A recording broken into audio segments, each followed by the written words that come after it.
Born in 1850 and have worked for the Browns for as long as I can remember. The Browns are part of the cottonocracy. They have 30 of us that work all day long in the cotton fields. Because I'm the youngest and my mom passed away, Mrs. Brown lets me work in the house for her. Most of the time I just help the maids. In a few days I'll be 11 and have to go to work in the fields with everyone else. After my birthday passed, I was off to work. The first day that I started, we had to do a cotton haul into Georgia. Every once in a while we passed some poor whites, and some looked worse off than me. I thought to myself that I should quit and refuse to work. But then all of a sudden, I saw a free black, and they inspired me to keep on going. Although the Browns didn't like to mention free blacks, I always remember them. Free blacks give me hope and make me want to fight for my freedom. The free blacks don't have all the rights the white people do, but at least they don't have to work for 13 hours a day. The cotton haul took a few days, but it was kind of fun. The Browns were excited that the cotton sold for so much. Slave codes govern all of the things that we can do. We can't have guns, we can't get in groups of 3 or more, and we can't even leave the Browns' house without a written pass. I'm not even allowed to learn to read and write. The only part that we like about the slave codes is that they protect us from the really terrible abuse.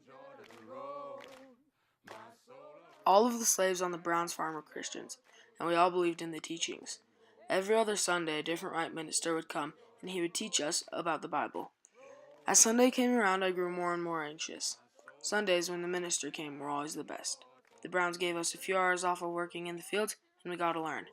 On Saturdays, the people who had lived in Africa told us about our culture and the lives we led in Africa. Even though I'm not in Africa, I feel like I would love it. We are always taught to be respectful and mind our manners. Other than what we learned from the cotton fields, our culture, and the Bible, we don't get an education. The Browns don't want us to learn to read and write. They think that it'd be easier for us to run away if we could read train schedules. I wish that I could read books. It'd be so much easier to learn. My extended family is so nice, and we always work side by side. I have 2 aunts and 1 uncle. I also have 3 cousins that are about my age. All 4 of us would do anything for each other, and we are so close. All of my cousins are so lucky to know both of their parents, and they get to see them on a regular basis. My mom passed away when I was only 1 year old. My dad and sister were sold to a rich planter 50 miles upriver. My aunt will always tell me stories about him and say how funny my dad was.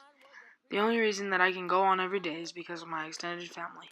All of us are so close, and we all love each other. After a few months of working in the field, my family and I had to start to be careful. For a few weeks, about 5 of the men in our little workforce had been resisting slavery. Resisting slavery started to get kind of big a few weeks ago, when some of the slaves on a big farm started to riot. All of my family has tried to stay out of it so that we can stay safe, but the Browns' farm is no longer safe. Tools and crops have both been disappearing, and the Browns were not happy. They had the police help find out who was doing this, but they couldn't. Some of us even started to run away, but most were eventually drugged back and punished. None of my family ever tried to escape because we knew we could stay together and make it to the north. The slave patrols were really good at what they did and caught a lot of slaves that tried to make the escape. It always took so much luck to make it, and only one person I ever knew made it to the north.